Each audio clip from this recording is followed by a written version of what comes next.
पहले तो जो आज हम टॉपिक करने वाले हैं वो है प्राथमिक उपचार। प्राथमिक उपचार से आप जैसे समझ ही पा रहे होंगे कि जब भी कोई दुर्घटना हो जाती है, किसी भी जान मान की हानि हो जाती है, तो सबसे पहले हमें किसी की भी जान बचाने के लिए जो प्राथमिकता दी जाती है, जैसे उसे बोलते हैं प्राथमिक उपचार। यानी प्रथम दिया जाने वाला उपचार को हम बोलते हैं प्राथमिक उपचार। तो प्राथमिक उपचार के अंदर कुछ चीज़ें रहती हैं, इंपॉर्टेंट रहती हैं। जैसे कि यहाँ लिखा गया है कि प्राथमिक उपचार किसी घायल या बीमार व्यक्ति को उसकी जान बचाने के लिए प्राथमिक आरंभिक तौर पर देखभाल तथा सहारा देने, जिससे उसकी जान बच सके और बिगड़े हालात को रोकने के लिए दिया जाता है।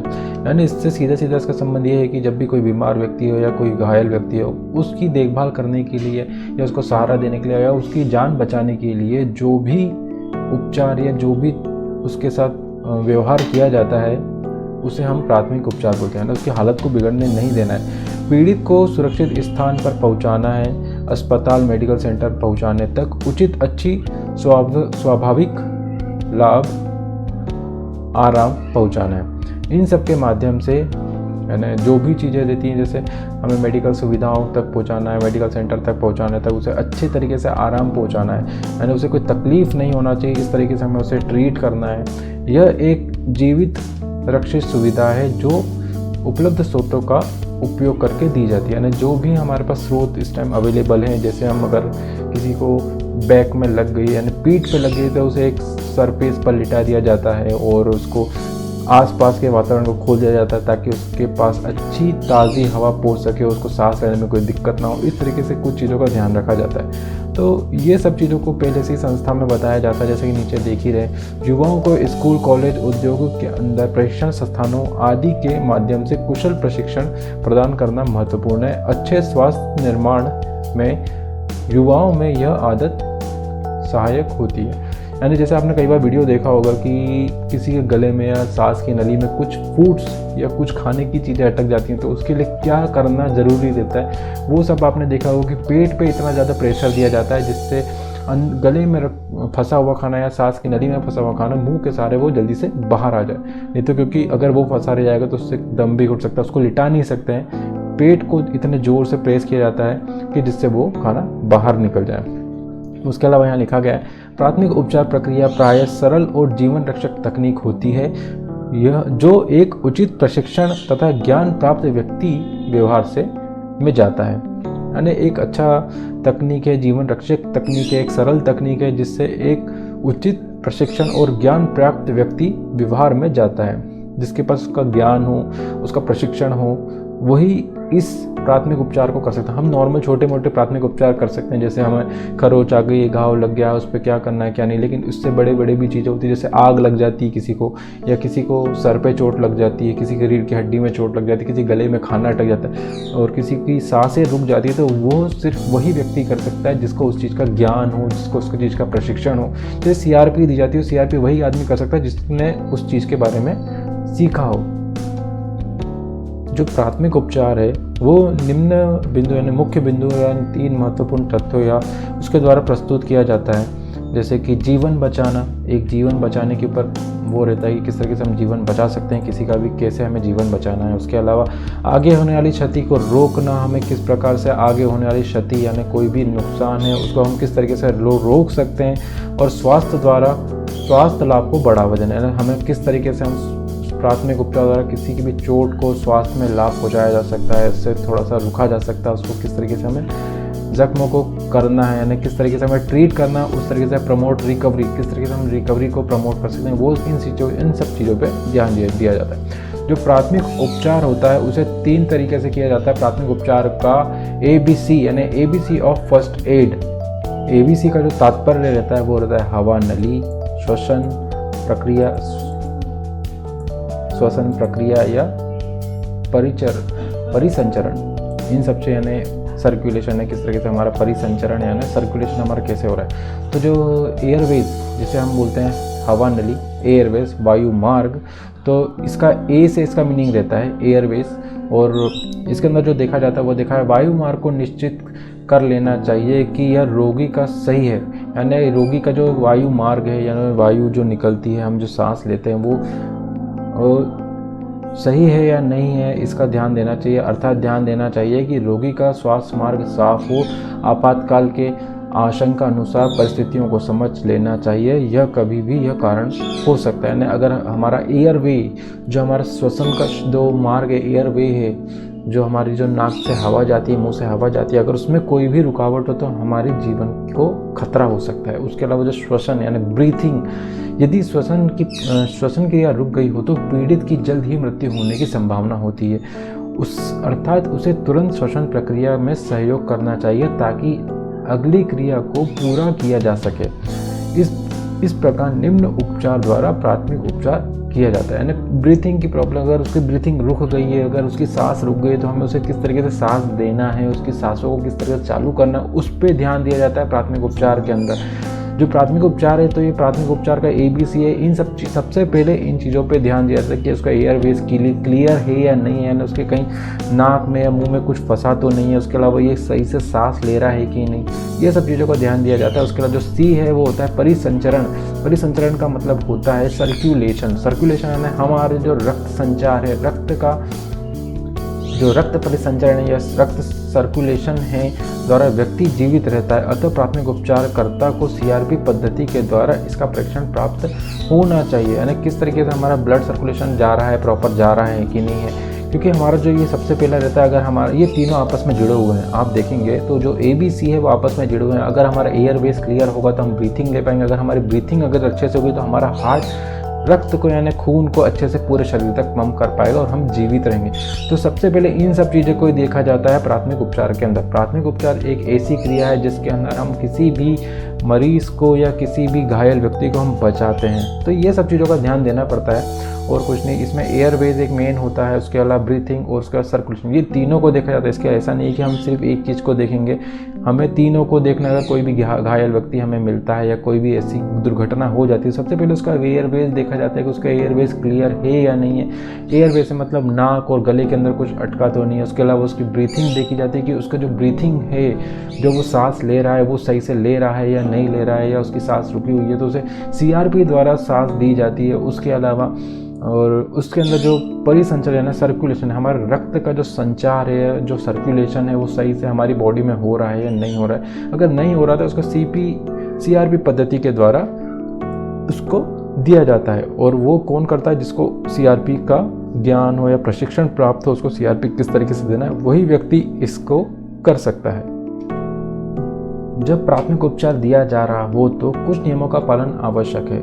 यह निश्चित होना चाहिए कि साधारण शिक्षण और प्रशिक्षण पद्धति द्वारा छात्र को प्रशासन द्वारा बीमारी या हानिकारक स्थिति से बचाने के लिए प्रशिक्षित करना चाहिए। यानी कुछ भी ऐसा हमें शिक्षा देनी चाहिए, कुछ प्रशिक्षण देना चाहिए जिससे प्रशासन द्वारा बीमारी या हानिकारक स्थिति में बचने के लिए ऐसी कुछ शिक्षाएं दें जिससे आने वाली स्थिति को वो कंट्रोल कर सके या कोई भी व्यक्ति उस चीज़ को कंट्रोल कर सके। क्योंकि काफ़ी सारी चीज़ें रहती हैं, ऐसा नहीं है, काफ़ी सारी चीज़ें सीखने की रहती है, लेकिन हर एक आदमी को या हर एक स्टूडेंट्स को इन सब चीज़ों का ध्यान होना चाहिए कि उसे किस तरीके से बचाया जा सके।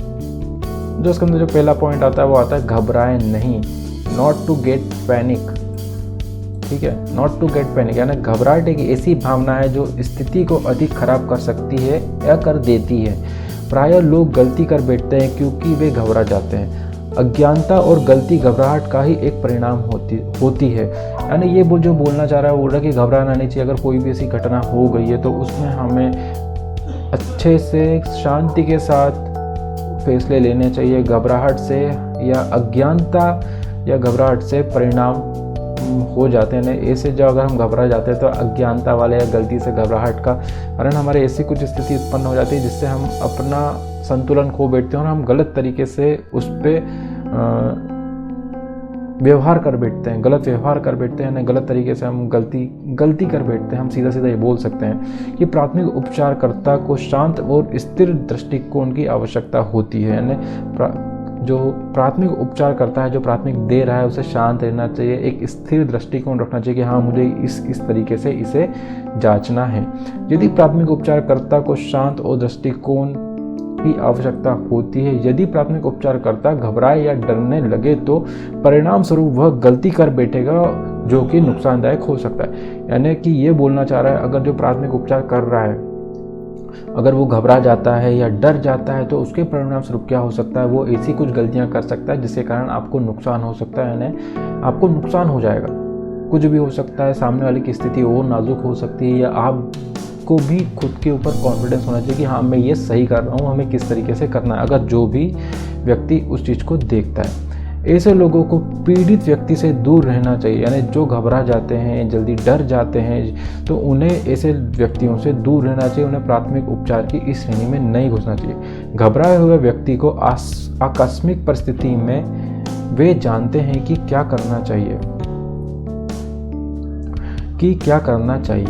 और या क्या कर रहे हैं। ट्रेनिंग संस्थानों को इस पर ध्यान देना चाहिए कि आत्मविश्वास से जल्दी और सही दृष्टिकोण द्वारा हानि और नुकसान को कम किया जा सकता है। यानी जिसे भी हम ट्रेनिंग दे रहे हैं, जिसके साथ भी हम ट्रेनिंग कर रहे हैं, जिसको भी हम ट्रेनिंग कर रहे हैं, या जिसको भी हम प्राथमिक उपचार का बारे में बता रहे हैं, उसके अंदर आत्मविश्वास होना अति आवश्यक होता है। अगर सामने वाले में आत्मविश्वास होगा तो ही वो समस्या को हल कर पाएगा, ठीक है, और नुकसान और हानि कम होगी। जो दूसरा पॉइंट बोल रहा है वो बोल रहा है आपातकाल चिकित्सक को बुलाना, कॉल मेडिकल इमरजेंसी। यदि परिस्थिति की मांग हो तो चिकित्सक प्रतिनिधि की शीघ्रता से बुला लेना चाहिए। यानी सिचुएशन को देखते हुए हमें क्या करना है क्या नहीं करना, उसको जल्दी से हमें सोचना होगा और उसी समय हमें चिकित्सक प्रतिनिधि को यानी डॉक्टर को या नर्स को हमें तुरंत कॉल करके बुला लेना चाहिए। जो चौथा, उसके बाद जो अगला पॉइंट बोल रहा है जीवन रक्षक माहौल बनाना, यानी सराउंडिंग प्लेस वाइटल रोल। जो हमारे जो आसपास का वातावरण रहता है वो बड़ी अहम भूमिका निभाता है इन सब चीज़ों में। अगर हमारे आसपास का वातावरण अच्छा होगा तो जिसको भी जख्म हुआ है या जिसके साथ भी दुर्घटना हुई है वो थोड़ा सा कंफर्टेबल हो पाएगा। आजू बाजू का जो वातावरण है, यानी अगर उसके आजू बाजू अगर ज़्यादा लोग इकट्ठा खड़े हो जाएंगे तो उसके कारण उसको और ज़्यादा घबराहट होगी, जिसके कारण उसकी स्थिति और बिगड़ सकती है। यानी अलग अलग माहौल में अलग अलग दृष्टिकोण बनाने की आवश्यकता होती है। प्राथमिक चिकित्सा को सही माहौल की जानकारी होना आवश्यक है, या उन्हें पता हो कि जिस वातावरण में हम कार्य कर रहे हैं उसमें कोई खतरा तो नहीं जिससे प्राथमिक चिकित्सक के लिए स्वयं ही खतरा न बढ़ जाए। यानी हमें आसपास का वातावरण देखना है कि जो भी प्राथमिक चिकित्सा कर रहा है वो किस जगह पर उसकी चिकित्सा कर रहा है। अगर मशीन के पास दुर्घटना हुई है तो हमें मशीन से उस व्यक्ति को, दुर्घटनाग्रस्त व्यक्ति को मशीन से दूर ले आना है, एक ऐसे वातावरण में ले जाना है जहाँ पे आजू बाजू काफ़ी खुली हवा हो, उस तरीके से ले आना है। अगर वो व्यक्ति जिसको प्राथमिक उपचार कर रहा है वो उस व्यक्ति को मशीन के पास ही उसका प्राथमिक उपचार करेगा या चिकित्सा देगा तो हो सकता है कि प्राथमिक उपचार करने वाले भी खतरे में पड़ जाए। और जो दूसरा पॉइंट बोल रहा है नुकसान और क्षति ना पहुंचाना, डू नॉट हार्म। यानी इसमें क्या बोल रहा है कि किसी को भी नुकसान नहीं होना चाहिए। यानी प्रायः अधिकतर प्रबल इच्छा शक्ति के द्वारा बहते हुए खून को रोकें, जो तथा जो क्षतिग्रस्त भाग है जहाँ से खून बह रहा है उसे सही तरीके से रोकने की कोशिश करें। गलत तरीके से अपनाने से स्थिति बिगड़ सकती है। जो गलत प्राथमिक उपचार किए जाते हैं, यद्यपि ज़रूरत न हो तो घायल व्यक्ति को इधर उधर नहीं घुमाना चाहिए। जब रीढ़ की चोट, कंधे की चोट, गर्दन की चोट या सिर की चोट हो तो घायल व्यक्ति को हिलने से जीवन खतरे में पड़ सकता है। यानी ये बोल रहा है कि अगर हमें घायल व्यक्ति को अगर ज़्यादा चोट लगी, जैसे रीढ़ पे चोट लगी, गर्दन पे चोट लगी, यानी हड्डियाँ टूट गई हैं, गर्दन की हड्डी, रीढ़ की हड्डी, तो उसे ज़्यादा घुमाना नहीं चाहिए। ज़्यादा घुमाने से क्या होगा, ज़्यादा घुमाने से उसे तकलीफ़ होगी तो उसकी ज़िंदगी को, यानी उसके जो जीवन को खतरा हो सकता है, अत्यधिक खून बह सकता है। इधर उधर नहीं घुमाना चाहिए।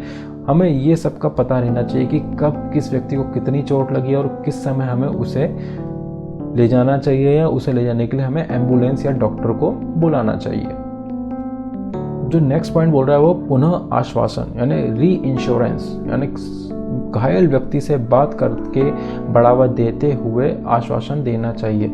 आश्वासन देने से मतलब ये कि अगर किसी की चोट ज़्यादा है तो उससे कंटिन्यू बात करते रहना चाहिए। भैया आपको कुछ नहीं होगा, आप बिल्कुल सही हैं, आपको कोई तकलीफ़ नहीं है, आप ठीक हो जाएंगे, एम्बुलेंस आ रही है, आप शांति बनाए रखें, आपका मनोबल अच्छा रखें, तभी आप ठीक होंगे। ऐसे बातें कंटिन्यू करते रहना चाहिए उस घायल व्यक्ति से। अगर आप घायल व्यक्ति से बात नहीं करेंगे, उसे आश्वासन नहीं देंगे तो हो सकता है कि उसकी स्थिति और बिगड़ जाए।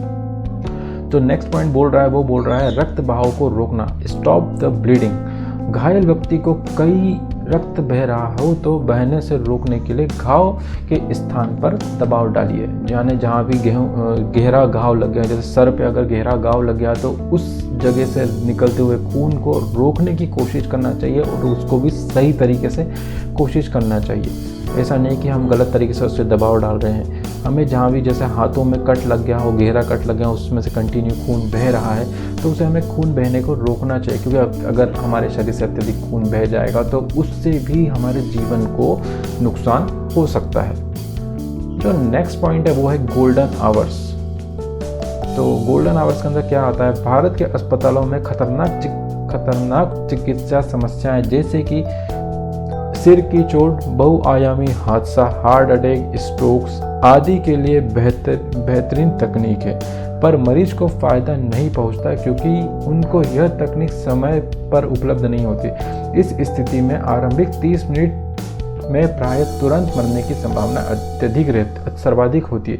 इस अवधि को गोल्डन आवर्स कहते हैं। जब तक मरीज अस्पताल पहुंचता है वह इसे खतरनाक अवधि को पार कर गया होता है। प्राथमिक चिकित्सा जीवन बचाने में परम उपयोगी है। निकटतम इमरजेंसी रूम या शीघ्र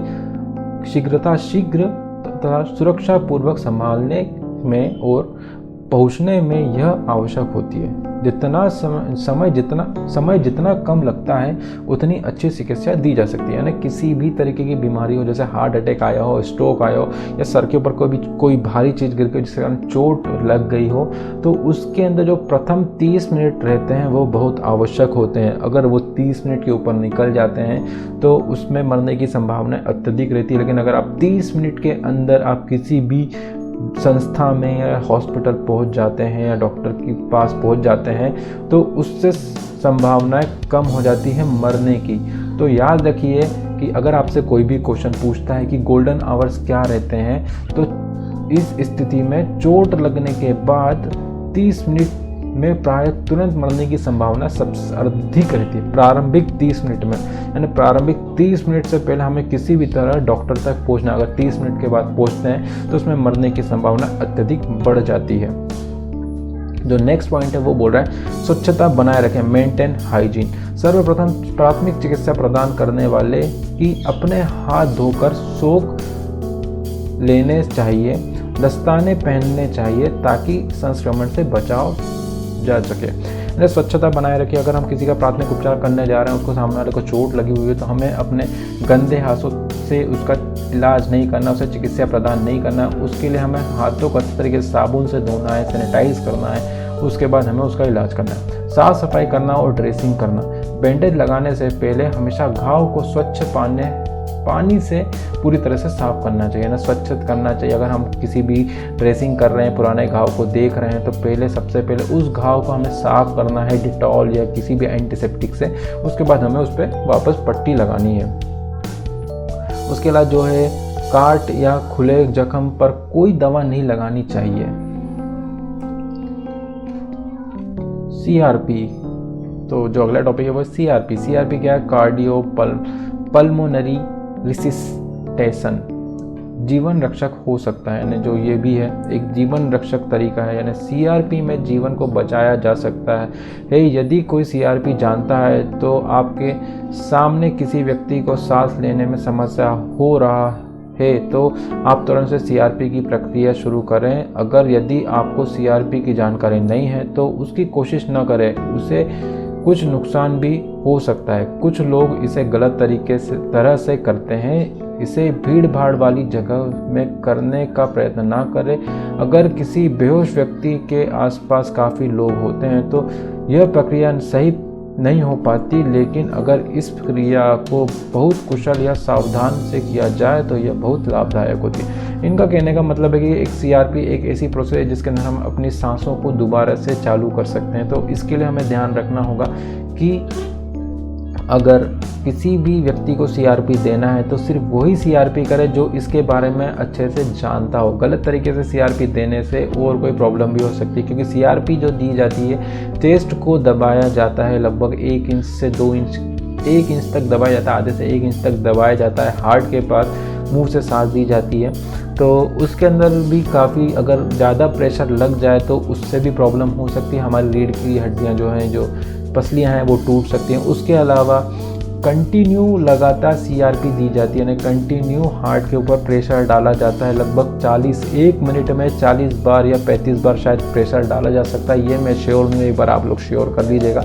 तो इस तरीके से प्रेशर डाला जाता है कि उससे किसी को कोई प्रॉब्लम ना हो। लेकिन अगर इसी तरीके से अगर जिसको CRP की नॉलेज नहीं है तो अगर वो करता है तो उससे दुर्घटना होने की संभावना ज़्यादा होती है। तो हो सके तो इसे खुले वातावरण में, ज़्यादा भीड़ भाड़ में नहीं करना चाहिए।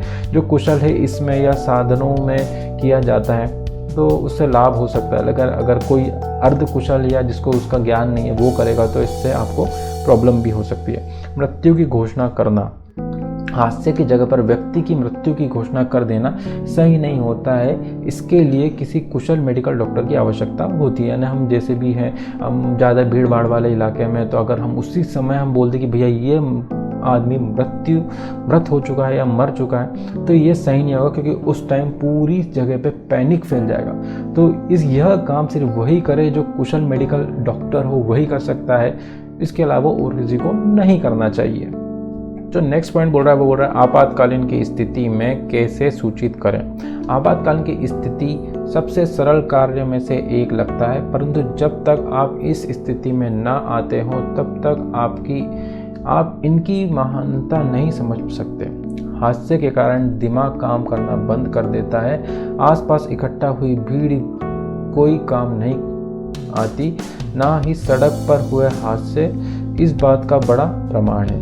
कोई भी सड़क पर गुजरने वाला व्यक्ति इन बातों पर में सम्मिलित नहीं होना चाहता, इसलिए व्यक्ति को प्राथमिक चिकित्सा देना काफ़ी कठिन हो जाता है और चिकित्सा देने वाले को हर चीज़ को बड़ी सावधानी से संभालना पड़ता है।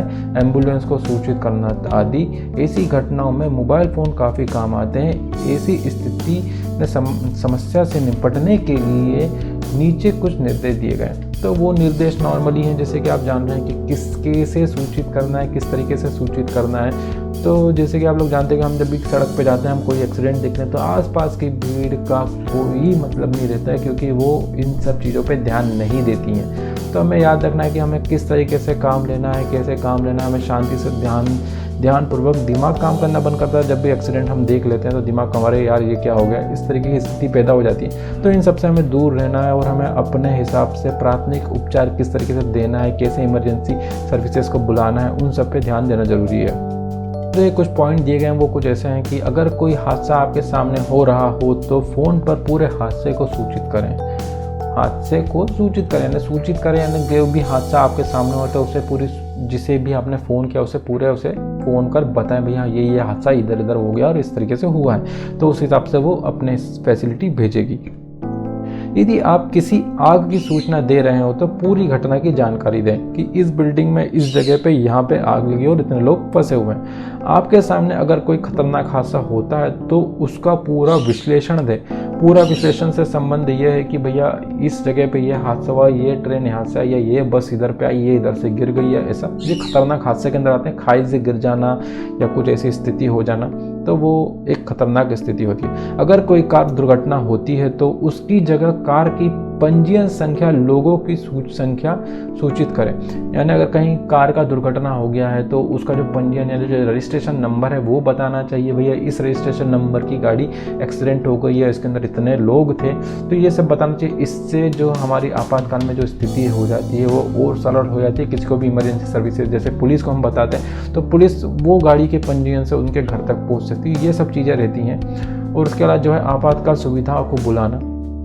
आपातकाल में जैसे कि पुलिस का जो नंबर रहता है 100, एम्बुलेंस रहती है 108, तो इन सबको बुलाने के लिए ये नंबर को हमेशा हमारे पास रहना चाहिए, हमें पता रहना चाहिए। हमें अपने नज़दीकी पुलिस स्टेशन का नंबर पता रहना चाहिए। हमारे आसपास में कौन कौन से हॉस्पिटल्स हैं उनके बारे में हमें पता रहना चाहिए, उनके नंबर हमारे पास रहना चाहिए। तो काफ़ी सारी चीज़ें रहती हैं जिनके बारे में हमें पता रहना चाहिए। आपातकाल सुविधा यानी किसी भी इमरजेंसी सर्विसेज को हम कॉल करके बुला सकें, जैसे hospital, fire brigade, police station, इन सब के नंबर हमारे पास होना चाहिए। अपने स्थान का विवरण दें। Report your location. आपातकालीन प्रेरणकर्ता को सबसे पहले आप कहाँ हो ताकि शीघ्र आपातकालीन सेवाओं वहाँ तक पहुँच सकें। गली का सटीक पता दीजिए। यदि आप सटीक पता नहीं दे सकते तो कम से कम ये बताइए कि वो किस जगह से आना चाहिए, किस जगह से आप यहाँ तक जहाँ पे दुर्घटना हुई वहाँ तक कैसे पहुँच सके। अपनी लोकेशन की परफेक्ट जानकारी दें जहाँ तक आपकी आपातकालीन सेवाएं पहुँच सके जल्द से जल्द। अगर जैसे कोई बिल्डिंग में आग लगी है तो आप ये तो बोलेंगे नहीं कॉल करके कि सर इस बिल्डिंग में आग लग गई है, ऐसा नहीं होता है। इसके लिए आपको प्रॉपर जानकारी देनी होगी कि सर मैं इधर रहता हूँ, इस बिल्डिंग के पास, इस गली में, इस मोहल्ले में, इस जगह पे आग लगी हुई है, ताकि आपातकालीन सेवा उस घर तक जल्द से जल्द पहुँच सके। प्रेषणकर्ता को अपने फ़ोन नंबर दीजिए, यानी कम से कम आपका फ़ोन नंबर उनके पास होना चाहिए कि वो कभी भी आपको कॉल कर सकें या आप भी उन्हें कॉल कर सकें। आपातकाल के प्रकार का वर्णन करें। शांत और साफ आवाज़ में बात करें। प्रेषणकर्ता को बताइए कि आप क्यों कॉल कर रहे हैं, यानी आपको बताना होगा साफ। घबराए नहीं, शांति बनाए रखें, दिमाग साफ रखें। साफ आवाज़ में बोलिए कि सर इस जगह पे ये हादसा हो गया है। तब तक फ़ोन मत रखिए। यानी कभी कभी क्या होता है कि हम जब भी कॉल करते हैं, जैसे भी कोई भी ऐसी स्थिति होती है, हम तुरंत कॉल करते हैं सर यहाँ एक्सीडेंट हुआ और काट देते हैं। हमें पूरी जानकारी देना जब तक वहाँ तक कोई पहुँच ना जाए, जैसे कि यहाँ लिखा हुआ है, जब तक आपको यह रखने का अनुदेश न दिया जाए उसके बाद आपको दिए गए अनुदेशों का पालन करना है। वो हो सकता है कि आपको बताए कि सर इस तरीके से आप इस चीज़ को पालन करिए, आप वहाँ जब तक हैं, जब तक आप हैंडल करिए, जब तक हम पहुँच नहीं जाते हैं। तो इससे जब तक कॉल नहीं रखना चाहिए, बस बताए और कॉल रख दे, ये नहीं होता है। पूरा एड्रेस बताइए, कितना टाइम लगेगा, कितना समय लगेगा। नहीं मालूम है तो हो सकता है कि वो ये निर्देश दे कि सर आप जहाँ भी हैं, जो इसका भी एक्सीडेंट हुआ, आप उसको इसी जगह पे रखिए जहाँ पे उसे कोई तकलीफ़ ना हो, उसे छेड़िए मत, उसके साथ इस तरीके का व्यवहार किए, उससे बात करते रहिए कंटिन्यू। तो इस तरीके के व्यवहार किए जाते हैं, इसलिए उन्हें बोलते हैं कि फ़ोन नहीं रखना चाहिए। तो प्राथमिक चिकित्सा कैसे देते हैं, हमने ऊपर बात कर ही ली थी, लेकिन एक बार पढ़ लेते हैं इस पर। यहाँ पे क्या लिखा हुआ है। प्राथमिक चिकित्सा का अर्थ है किसी घायल व्यक्ति की सांस रुकने यानी रुकने के कारण मानसिक दबाव में, हार्ट अटैक में, एलर्जी, ड्रग्स या अन्य चिकित्सा संबंधी आपातकालीन अवस्था में हो तो उसका प्रारंभिक सहायता देने की प्रक्रिया और उसकी आवश्यकताओं को परखना है। मूलभूत प्रारंभिक चिकित्सा से व्यक्ति घायल की शारीरिक अवस्था को समझ सकता है और सही चिकित्सा प्रणाली को जान सकता है। प्राथमिक चिकित्सा उपलब्ध कराने के लिए महत्वपूर्ण निर्देश दिए जाते हैं। स्थिति का आकलन करें। कोई ऐसी वस्तुएं जिसके कारण प्राथमिक चिकित्सा देने वाले को खतरा हो सकता है, जैसे आग, जहरीला धुआं, गैस, हिलती इमारतें, लाइव इलेक्ट्रिक वायर या अन्य खतरनाक अवस्था में प्राथमिक चिकित्सा देने वाले को बहुत सावधान रहना चाहिए, परंतु नहीं दौड़ पड़ना चाहिए जिसके कारण जान जा सकती है।